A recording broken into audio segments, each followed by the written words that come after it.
ആ പരമ്പരയിൽ കൈവന്ന ഇതിനെ ഇവിടെ സ്ഥാപിക്കുവാൻ വേണ്ടി സമ്മതം നൽകിയത്, ഇത് ചെല്ലാനുള്ള സമ്മതം നൽകിയത് നമ്മുടെ ആത്മീയ ഗുരുവായ, നമ്മുടെ എല്ലാമായ ബഹുമാനപ്പെട്ട ഷെയ്ഖ് മൗല റളിയല്ലാഹു അൻഹുവാണ്. അള്ളാഹു അവിടുത്തെ പൊരുത്തവും ഫൈലും തർബിയത്തും നമുക്ക് നൽകുമാറാവട്ടെ. ഇതിന്റെ ചരിത്രം നമ്മളൊന്ന് മനസ്സിലാക്കണം എന്നുള്ളതാണ്. മനസ്സിലാക്കുന്നത് നല്ലതാണല്ലോ. ചിലരെങ്കിലും ഒരുപാട് കാലം ഒന്നിച്ചിരിക്കുകയും പിന്നെ ഒന്നും മനസ്സിലാകാതെ പിരിഞ്ഞു പോവുകയും ചെയ്യാറുണ്ട്. അത് അവന്റെ അബദ്ധമാണ്. ഇപ്പോ നമ്മളൊരു റാത്തീബിന്റെ സദസ്സ് ഇവിടെ എങ്ങനെ നടക്കുക, വെറുതെ പുറത്തിരുന്ന് നിൽക്കുന്ന ഒരാൾക്ക് അത് ഗുണത്തെക്കാളേറെ ദോഷ ചെയ്യുക. പറ്റില്ലെങ്കിൽ വീട്ടിൽ പോവുക, അത് വിരോധമല്ല.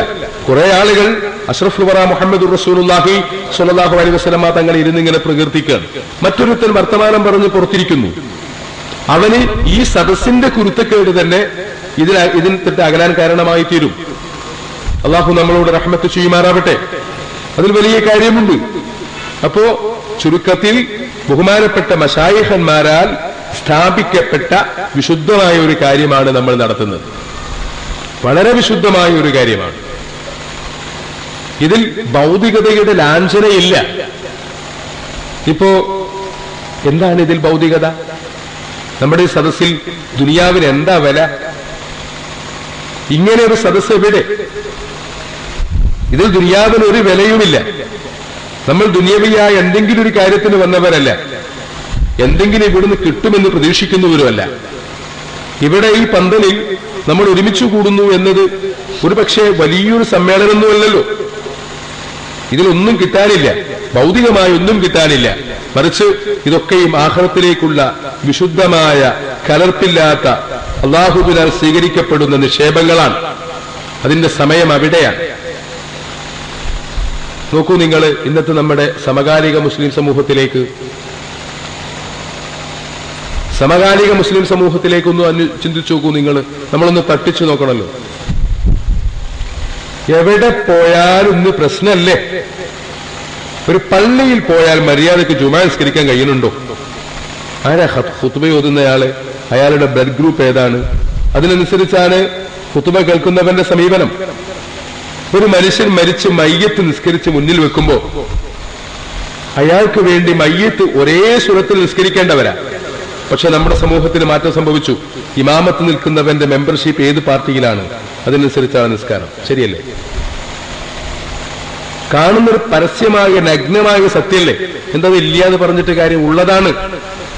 എല്ലാവരും ഒരുമിച്ച് കൂടി തഹ്ലീല് ചൊല്ലി ദുആ ചെയ്യുന്നയാൾ ഏതാണ് എന്നതിനനുസരിച്ചാണ് ഈമാനിന്റെ ആമീനിന്റെ ശക്തി. അല്ലേ? ഇത് ശരിയല്ലേ? നിങ്ങൾ കാണുന്നൊരു കാര്യമല്ല അല്ലേ? ഞാൻ വെറുതെ പറയണോ? ഇല്ല. ഇങ്ങനെ ഉണ്ടാവാനുള്ള കാരണം എന്താ? ഇന്നത്തെ ഒരു പൊതുവിഷയത്തെ ഞാൻ പഠനവിധേയമാക്കട്ടോ. ഇങ്ങനെ ഉണ്ടാവാനുള്ള കാരണം എന്താ ഇത് സംഭവിക്കുന്നത്? എന്താ ഇവിടെ ഇടിഞ്ഞു പൊളിഞ്ഞു വീഴാൻ പോകുന്നത്? ഒന്നുമില്ല. ബഹുമാനപ്പെട്ട നമ്മളെ ഖാദിര് വരുന്നു. അല്ലാഹു അക്ബർ അല്ലാഹു അക്ബർ അല്ലാഹു അക്ബർ ലാ ഇലാഹ ഇല്ലല്ലാഹു വല്ലാഹു അക്ബർ അല്ലാഹു അക്ബർ വലില്ലാഹിൽ ഹംദ്.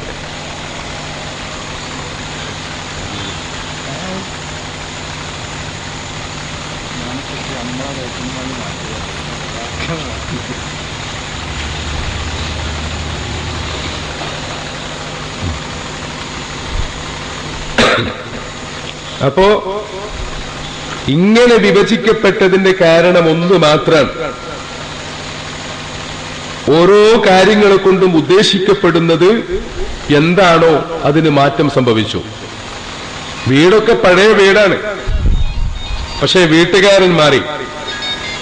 ഷർട്ടൊക്കെ പഴയതുപോലെ തന്നെയാണ്, തലപ്പാവും പഴയത് തന്നെ, പേരും പഴയത് തന്നെ, പക്ഷെ ഹൃദയത്തിന് മാറ്റം സംഭവിച്ചു. വീട് പഴയതാണ്, കൂടാരവും പഴയതാണ്, പക്ഷെ അതിലെ താമസക്കാർക്ക് സ്വഭാവം മാറി. അതാണ് ഇന്ന് നമ്മൾ നേരിട്ടുകൊണ്ടിരിക്കുന്ന ആധുനിക മുസ്ലിം സമൂഹത്തിന്റെ പ്രശ്നം. പുകൾപെറ്റ പൊന്നാനി മനഹജനുസരിച്ച് തസവുഫിനെയും ശരീഅത്തിനെയും സംയോജിപ്പിച്ച് മുന്നോട്ടു പോയ ആധുനിക കേരള മുസ്ലിമീങ്ങളുടെ യഥാർത്ഥ പ്രശ്നവും തന്നെയാണ്. അവരിൽ ലക്ഷ്യങ്ങൾക്ക് മാറ്റം സംഭവിച്ചപ്പോൾ സ്വഭാവത്തിന് മാറ്റം സംഭവിച്ചു. തസവുഫും സൂഫിസവും മഹാന്മാരായ മശായിഖന്മാരും നമ്മളെ പഠിപ്പിക്കുന്ന വിശുദ്ധമായ ആദർശം അതല്ല. അവർ നമ്മളെ ശരിയുടെ പാദ മേഖലയിൽ ഉറച്ചു നിർത്തുകയും ഹക്കിന് വേണ്ടി നിലനിർത്തുകയും അള്ളാഹുവിനെ കാണാൻ ആവശ്യമായ രീതിയിൽ അമൽ ചെയ്യാൻ നമ്മളെ പഠിപ്പിക്കുകയും ചെയ്യുന്നു. ഒരു ശൈഖ് ഇല്ല, മുറിഞ്ഞു പോയി എന്ന് വാദിക്കുന്ന ചില ആളുകളുണ്ട്. അതൊരു വിവരമില്ലായ്മയാണ്, അതൊരു അന്തമില്ലാത്ത വർത്താന. മശായിഖന്മാർ ഖിയാമത്ത് വരെ മുറിഞ്ഞു പോവില്ല. അഷ്റഫുൽ വറ മുഹമ്മദ് റസൂലുള്ളാഹി സ്വല്ലല്ലാഹു അലൈഹി വസല്ലമ തങ്ങളെ ഭൂമിയിലേക്ക് അള്ളാഹു നിശ്ചയിച്ചപ്പോൾ അള്ളാഹു 2 പ്രധാന ദൗത്യമാണ് എല്ലാ പ്രവാചകന്മാർക്കും നൽകിയത്. എന്തായിരുന്നു അത്? യുസക്കീഹിം വയുഅല്ലിമുഹുമുൽ കിതാബ വൽ ഹിക്മത. യുസക്കീഹിം, ഒന്നാമത്തെ ജോലി ഈ ഉലമാക്കന്മാർ, അമ്പിയാക്കന്മാർ, യുസക്കീഹിം, അവരെ തസ്കിയത്ത് ചെയ്യും. തസ്കിയത്ത് ചെയ്യുന്നയാൾ, തസ്കിയത്തിന് ശേഷം വയുഅല്ലിമുഹുമുൽ കിതാബ വൽ ഹിക്മ, ഹിക്മത്തിനെയും കിതാബിനെയും പഠിപ്പിക്കും. യുഅല്ലിമുഹുമുൽ കിതാബ വൽ ഹിക്മത, ഹിക്മത്തിനെയും കിതാബിനെയും പഠിപ്പിക്കും. ആദ്യത്തെ ജോലി തസ്കിയത്താണ്. അഷ്റഫുൽ വറ മുഹമ്മദുർ റസൂലുള്ളാഹി സ്വല്ലല്ലാഹു അലൈഹി വസല്ലമ തങ്ങളെ സംബന്ധിച്ചും അള്ളാഹുവിനാൽ പരിചയപ്പെടുത്തിയത് അങ്ങനെയാണ്. അള്ളാഹു റബ്ബുൽ ഇസ്സ അഷ്റഫുൽ വറ സ്വല്ലല്ലാഹു അലൈഹി വസല്ലമ തങ്ങളെ പരിചയപ്പെടുത്തിയത് അങ്ങനെയാണ്. കിതാബും ഹിക്മത്തും പഠിപ്പിക്കും, പക്ഷേ അവരെ തസ്കിയത്തും ചെയ്യും. ഈ തസ്കിയത്ത് ചെയ്യുന്നവരാണ് മുസക്കികൾ. തസ്കിയത്ത് ചെയ്യുന്നയാളെ കുറിച്ച് എന്ത് പറയും? അറബി ഭാഷയിൽ മുസക്കി എന്ന് പറയും. മുസക്കി എന്നതിന്റെ മുതറാദിഫായ സമമായ അർത്ഥത്തിലുള്ള പദപ്രയോഗമാണ് മുറബ്ബി. മുസക്കി എന്നതിനെ മറ്റൊരർത്ഥത്തിൽ പറയും മുറബ്ബി, വളർത്തിക്കൊണ്ടുവരുന്ന ഒരാൾ, ആത്മീയമായി വളർത്തിക്കൊണ്ടുവരുന്ന ഒരാൾ. തസ്കിയത്ത് എന്ന് പറയുന്ന തൊഴില് അത് താലീമല്ല എന്ന ആയത്തിൽ നിന്ന് വളരെ വ്യക്തമാണ്. യുസക്കീഹിം വയുഅല്ലിമുഹുമുൽ കിതാബ വൽ ഹിക്മ. കുറെ മുതഅല്ലിമീങ്ങൾ ഉണ്ടല്ലോ ഇവിടെ. യുസക്കീഹിം, അവരെ തസ്കിയത്ത് ചെയ്യും. വയുഅല്ലിമുഹുമുൽ കിതാബ വൽ ഹിക്മ, പിന്നെ അവരെ കിതാബും ഹിക്മത്തും കിതാബും ഹിക്മത്തും പഠിപ്പിക്കുകയും ചെയ്യും. അവിടെ തസ്കിയത്ത് എന്ന് പറഞ്ഞതിലേക്ക് മഴത്ത് വാവ് കൊണ്ട് അത്തഫിട്ടിട്ടാണ് പറയുന്നത്. എന്താണ് അതിന്റെ അറബി ഗ്രാമർ തന്നെ? ഇന്ന തഅത്തുഫ ബിൽ വാവി യത്ലുബുൽ മുഗായറ. വാവ് കൊണ്ട് അത്തഫിട്ടാൽ ഒന്ന് മറ്റൊന്നാണ് എന്ന് സൂചിപ്പിക്കും. ഉദാഹരണം, ജാഅ മുഹമ്മദുൻ വ അബ്ദുറഹ്മാൻ എന്ന് പറയുമ്പോൾ, ജാഅ മുഹമ്മദുൻ വ അബ്ദുറഹ്മാൻ എന്ന് പറയുമ്പോൾ അബ്ദുറഹ്മാൻ അല്ല മുഹമ്മദ് എന്നർത്ഥം കിട്ടും. യുസക്കീഹിം വയുഅല്ലിമുഹുമുൽ കിതാബ വൽ ഹിക്മ എന്ന് പറയുമ്പോൾ തസ്കിയത്ത് ചെയ്യുക എന്നതൊരു ജോലിയും തഅലീം ചെയ്യുക എന്നത് മറ്റൊരു ജോലിയുമാണ് എന്ന് പറഞ്ഞു. ഇതിനെ ഖുർആൻ വ്യാഖ്യാതാക്കൾ വളരെ ശക്തമായി വിശദീകരിച്ചിട്ടുണ്ട്. നമ്മളെ ചെറിയ സദസ്സിൽ ഇത്ര കൂടുതൽ പറയേണ്ടതില്ല, അതുകൊണ്ടാണ് ഞാൻ പറയുന്നത്. ആയത്തിൽ നിന്ന് വളരെ വ്യക്തമാണ് അഷ്റഫുൽ വറ മുഹമ്മദുർ റസൂലുള്ളാഹി സ്വല്ലല്ലാഹു അലൈഹി വസല്ലമ തങ്ങളുടെ ജോലി അതാണ്. ഈ നുബൂവത്ത് ഒരിക്കലും മുറിഞ്ഞു പോകുന്നില്ല. അഷ്റഫുൽ വറ മുഹമ്മദുർ റസൂലുള്ളാഹി സ്വല്ലല്ലാഹു അലൈഹി വസല്ലമ തങ്ങളുടെ നുബൂവത്ത് മുറിഞ്ഞു പോകുന്നില്ല. നബി സല്ലല്ലാഹു അലൈഹി വസല്ലമ തങ്ങൾ ഖാതിമുൻ നബിയാണ്. ഇനി ഇവിടെ ഒരു പ്രവാചകൻ വരാനില്ല, ഒരാൾക്കും പുതിയതൊന്നും പഠിപ്പിക്കാനുമില്ല. അങ്ങനെ വരുമ്പോൾ അഷ്റഫുൽ വറ സ്വല്ലല്ലാഹു അലൈഹി വസല്ലമ തങ്ങളുടെ സമ്പൂർണമായ ദീനിന്റെ ഒരു കാര്യമായ ഭാഗമാണ് തസ്കിയത്ത് എന്നത്. എങ്ങനെ ഇത് നിഷേധിക്കാനാവില്ല. തഅലീം ചെയ്യാൻ ഒരു കൂട്ടം ഉലമാക്കന്മാരുണ്ട്. യുഅല്ലിമുഹുമുൽ കിതാബ വൽ ഹിക്മ എന്ന് പറയുന്ന ജോലി മഹാന്മാരായ നമ്മുടെ ഉലമാക്കന്മാർ നിർവഹിക്കുന്നുണ്ട്. തസ്കിയത്ത് ചെയ്യുന്നവരുമുണ്ടാകും. ഇത് രണ്ടും അള്ളാഹുവിന്റെ ദീനിന്റെ കാര്യമായ 2 ഭാഗമാണ്. മറക്കരുത്, ഒന്ന് തഅലീം, മറ്റൊന്ന് തസ്കിയത്ത്. ഇത് രണ്ടും ആവശ്യമാണ്. ഇത് രണ്ടിന്റെയും ഉലമാക്കന്മാരെ ഖിയാമത്ത് നാൾ വരെ അള്ളാഹു നിലനിർത്തും. ഇത് വളരെ പ്രധാനപ്പെട്ടൊരു കാര്യം.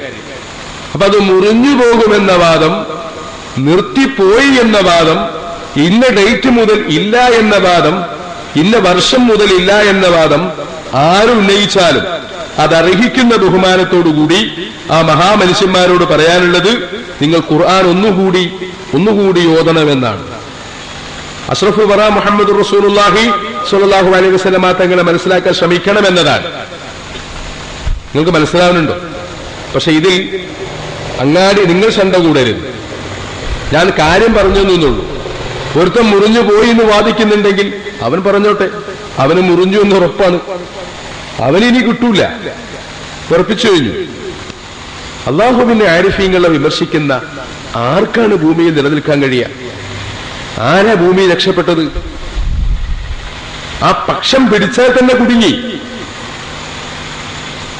അള്ളാഹുവിന്റെ ആരിഫീങ്ങളെ വിമർശിക്കുന്നവരോട് സലാം പറയരുത് എന്നാ പറഞ്ഞത്.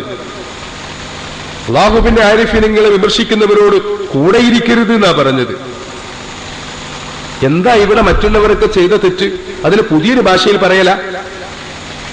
ശൈഖ് ഔസുൽ മുഹൈദ്ദീൻ അബ്ദുൽ ഖാദിർ അൽ ജിലാനി ഖദ്ദസല്ലാഹു സിർറഹുൽ അസീസിനെ വിമർശിക്കുന്ന ചിലർ, മുഹൈദ്ദീൻമാരെയും റിഫായിമാരെയും വിമർശിക്കുന്നവരുണ്ട്. അവര് ചെയ്ത അതേ ജോലിയെ പുതിയൊരു ഭാഷയിൽ പറയുമ്പോ ചിലപ്പോ നമ്മളൊക്കെ എതിർത്തുനിന്ന് വരും. അത് അഹ്ലുസുന്നയോടുള്ള നമ്മുടെ സുന്നത്ത് ജമാഅത്തിലുള്ള നമ്മൾ ഉറച്ച വിശ്വാസമാണ്. നമ്മൾ തൊട്ടറിഞ്ഞ കണ്ടറിഞ്ഞ നമ്മുടെ ഗുരുവര്യന്മാരിൽ നിന്ന് നമ്മൾ മനസ്സിലാക്കിയ അള്ളാഹുവിന്റെ ഇൽമിന്റെ യാഥാർത്ഥ്യമാണ്. എന്തിനാ സന്ധി ചെയ്യേണ്ടി വരുന്നത്? നമ്മളിൽ കുറവുണ്ടാകുമ്പോഴാണ്. എന്തിനാ അഴിമതിക്കെതിരെ നമ്മൾ നിശബ്ദരാകേണ്ടി വരുന്നത്? നമ്മളിൽ അഴിമതി ഉണ്ടാകുമ്പോഴാണ്. നമ്മൾ ശരിയിലാണെങ്കിൽ, ശരി മാത്രമാണ് നമുക്ക് ചെയ്തെങ്കിൽ നമ്മുടെ ഏത് കാലത്ത് ജനിച്ചുവെന്നും അവരുടെ മാതാപിതാക്കളെന്നും ഏത് മണ്ണായിരുന്നു അവരുടെ പ്രബോധനമെന്നും എവിടെയാണ് അവർ മറവ് ചെയ്യപ്പെട്ടതെന്നും ആരൊക്കെയായിരുന്നു പ്രധാന ശിഷ്യന്മാരെന്നും പച്ചവെള്ളം പോലെ നമുക്ക് പറഞ്ഞു കൊടുക്കാൻ സാധിക്കും. നീ ഈ ചൊല്ലുന്ന യാ ഹയ്യു യാ ഖയ്യൂം നിനക്കാര് പറഞ്ഞു തന്നു? എനിക്ക് ഇന്നാള് പറഞ്ഞു തന്നു. അവിടത്തേക്ക് ഇന്നാള് പറഞ്ഞു കൊടുത്തു, അവിടത്തേക്ക് ഇന്നാള് പറഞ്ഞു കൊടുത്തു, അവിടത്തേക്ക് ഇന്നാള് പറഞ്ഞു കൊടുത്തു. ലോകം വട്ടം കറങ്ങി ചുറ്റും നമ്മുടെ മഹാന്മാരായ ഗുരുവര്യന്മാരുണ്ട്. ഇവരെ അങ്ങോട്ട് നിഷേധിച്ചിട്ട് കേരളത്തില് ലോകത്ത് ഇസ്ലാമിനെ മനസ്സിലാക്കാൻ കഴിയൂല. പിന്നെ നമ്മൾ പഴച്ചു എന്ന് പറഞ്ഞാൽ ആ മുൻഗാമികളിൽ നിന്ന് എന്ത് കുറവാണ് നമുക്കുള്ളതെന്ന് പറയണം.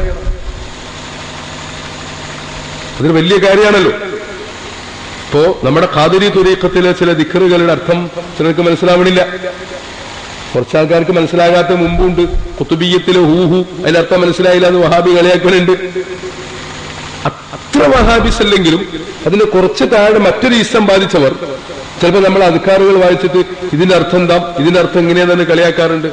നമുക്കൊന്നും പറയാനില്ല. നമ്മളെ ഗുരുവര്യനിൽ നിന്ന് നമ്മൾ അതാ കേട്ടത്. അവിടുത്തെ ഗുരുപരമ്പരകളിലെ മുഴുവൻ മശായിഖന്മാരും അതാ പഠിപ്പിക്കുന്നത്. ഇതിനെന്തത്ര സുവ്യക്തത അറിയോ? തെളിവ് രേഖയ്ക്ക് വേണ്ടി വരുമ്പോഴല്ലേ മുഴുവനും ഖുർആനിന്റെ ആയത്തുകൾ കൊണ്ട് വളരെ വ്യക്തമായി ബോധ്യപ്പെടുത്താൻ കഴിയും. ഞാൻ പറഞ്ഞു വരുന്ന അതല്ല, നിങ്ങൾക്ക് മനസ്സിലാക്കാവുന്ന ഒരു കാര്യമാണ്. ബഹുമാനപ്പെട്ട ഷെയ്ഖ് കണ്യാല മൗല, അവിടുത്തെ ഷെയ്ഖ് മുഹമ്മദ് സാലിഹ് മൗല, അവിടുത്തെ ഷെയ്ഖ് മുഹമ്മദ് ജലാൽ മൗല മസ്താൻ റളിയല്ലാഹു അൻഹു, അവിടുത്തെ ഷെയ്ഖ് യൂസുഫ് റബ്ബാനി റളിയല്ലാഹു അൻഹു. യൂസുഫ് റബ്ബാനിയിൽ അങ്ങോട്ട് മുട്ടിയാൽ